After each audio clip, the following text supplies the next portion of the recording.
사우디아라비아와 미국. 겉으로 보면 이상한 조합처럼 보입니다. 한쪽은 이슬람 성지 메카와 메디나를 품은 왕정 국가이고 다른 한쪽은 자유와 민주주의를 내세우는 초강대국입니다. 그런데 두 나라는 오랫동안 아주 가까운 관계를 유지해 왔습니다. 그 이유는 단순합니다. 석유. 하지만 여기서 끝나면 절반만 본 겁니다. 미국과 사우디의 관계는 석유, 달러, 안보, 무기, 이란 견제, 그리고 중동 질서가 모두 얽힌 거대한 거래였습니다. 사우디아라비아는 처음부터 지금처럼 부유한 나라는 아니었습니다. 아라비아 반도의 거친 사막, 부족 사회, 종교적 중심지. 이 지역은 역사적으로 중요했지만 세계 경제의 중심이라고 보기는 어려웠습니다. 하지만 20세기에 모든 것이 바뀝니다. 변화의 시작은 석유였습니다. 사우디 땅 아래에 막대한 석유가 있다는 사실이 알려지면서 이 나라는 세계 강대국들이 주목하는 지역이 됩니다. 특히 미국은 사우디 석유의 가치를 빠르게 알아봤습니다. 20세기 중반, 미국은 산업과 군사력, 자동차 문화, 전쟁 수행 능력을 유지하기 위해 엄청난 양의 석유가 필요했습니다. 석유는 단순한 연료가 아니었습니다. 국가를 움직이는 피와 같은 자원이었습니다. 사우디에게도 미국은 필요했습니다. 막대한 석유는 있었지만 그 석유를 개발하고 팔고 수송하고 국가를 지키기 위해서는 강력한 파트너가 필요했습니다. 미국은 기술과 자본 그리고 군사력을 가진 나라였습니다. 그래서 두 나라 사이에 암묵적인 거래가 만들어집니다. 사우디는 석유를 안정적으로 공급한다. 미국은 사우디 왕정을 보호한다. 이것이 미국과 사우디 관계의 기본 구조였습니다.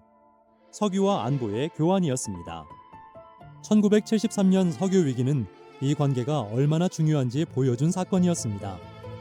중동 산유국들이 석유를 무기로 사용하자 미국과 서방 세계는 큰 충격을 받았습니다. 기름값은 치솟고 주유소에는 긴 줄이 생겼고 세계 경제는 흔들렸습니다. 이때부터 미국은 더 분명히 깨닫게 됩니다. 중동의 석유를 통제하지 못하면 미국 경제도 흔들릴 수 있다.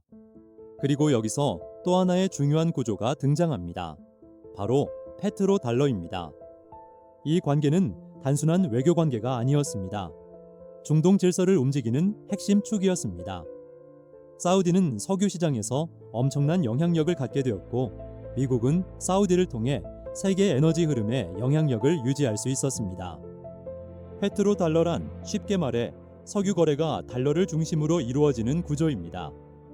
세계가 석유를 사기 위해 달러를 필요로 하면 달러의 힘은 더 커집니다. 즉, 사우디의 석유는 미국 달러 패권과도 연결된 문제였습니다. 사우디 입장에서도 이 구조는 이득이었습니다. 석유를 팔아 막대한 달러를 벌고 그 돈으로 도시를 만들고 도로를 깔고 군대를 키우고 국가를 빠르게 현대화할 수 있었습니다. 석유는 사우디를 완전히 바꿔놓았습니다. 하지만 미국과 사우디가 가까워진 이유는 석유와 달러만이 아니었습니다. 1979년 중동 질서를 뒤흔드는 사건이 벌어집니다. 바로 이란 혁명입니다. 미국과 가까웠던 이란 왕정이 무너지고 반미 이슬람 공화국이 등장했습니다. 이란 혁명은 사우디에게도 큰 충격이었습니다. 사우디는 수니파 왕정 국가였고 이란은 시아파 혁명 국가가 되었습니다. 이란은 왕정과 미국의 영향력에 맞서는 혁명을 내세웠습니다. 사우디 입장에서는 이것이 직접적인 위협처럼 보였습니다. 이때부터 미국과 사우디의 안보 협력은 더 중요해집니다. 미국은 이란을 견제해야 했고 사우디는 이란의 영향력 확대를 막고 싶었습니다. 두 나라의 이해관계가 다시 맞아떨어진 겁니다. 공통의 적이 관계를 더 단단하게 만든 셈입니다. 1991년 걸프전은 이 관계를 다시 한번 보여줍니다. 이라크의 사담 후세인이 쿠웨이트를 침공하자 사우디는 다음 목표가 될 수 있다는 공포를 느꼈습니다. 미국은 대규모 군사력을 보내 걸프 지역 질서를 지키려 했습니다. 미국의 군사력은 사우디 왕정의 안전판이 되었습니다. 하지만 동시에 이 관계는 논란도 낳았습니다.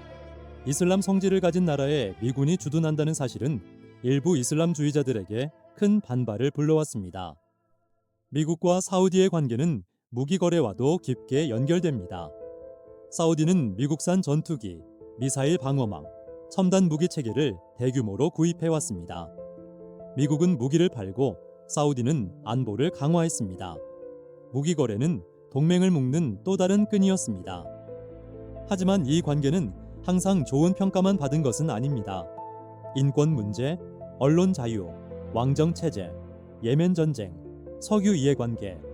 미국은 민주주의와 인권을 말하면서도 사우디와는 전략적 관계를 유지해 왔습니다. 이 모순은 늘 비판의 대상이 되었습니다. 동시에 사우디는 미국만 바라보지 않으려 합니다. 중국과도 가까워지고 러시아와도 에너지 문제를 논의하고 이란과도 관계 개선을 시도합니다. 이제 사우디는 미국의 단순한 동맹이 아니라 여러 강대국 사이에서 균형을 잡으려는 나라가 되고 있습니다. 최근 사우디는 또 다른 변화를 시도하고 있습니다. 석유에만 의존하지 않는 나라를 만들겠다는 목표, 이른바 비전 2030입니다. 네옴시티, 관광, 투자, 첨단 산업. 사우디는 이제 석유 왕국을 넘어 미래형 경제국가로 바뀌려 하고 있습니다. 그럼에도 미국과 사우디가 완전히 멀어지기는 어렵습니다. 미국에게 사우디는 여전히 석유 시장, 달러 질서, 이란 견제, 무기 판매, 중동 안보의 핵심 파트너입니다. 사우디에게도 미국은 여전히 가장 강력한 군사적 안전판입니다. 결국 미국과 사우디의 관계는 우정이라기보다 계산에 가까웠습니다. 사우디는 안보가 필요했고 미국은 석유와 중동 영향력이 필요했습니다. 서로의 가치관은 달랐지만 서로에게 필요한 것이 있었기 때문에 관계가 유지된 겁니다. 사우디아라비아는 왜 미국과 손잡았을까요? 짧게 말하면 석유를 팔기 위해서만은 아니었습니다. 왕정을 지키고 이란을 견제하고 국가를 현대화하고 세계 경제의 중심에 서기 위해서였습니다. 미국도 마찬가지였습니다. 석유를 얻기 위해서만이 아니라 달러 패권과 중동 질서를 유지하기 위해 사우디가 필요했습니다.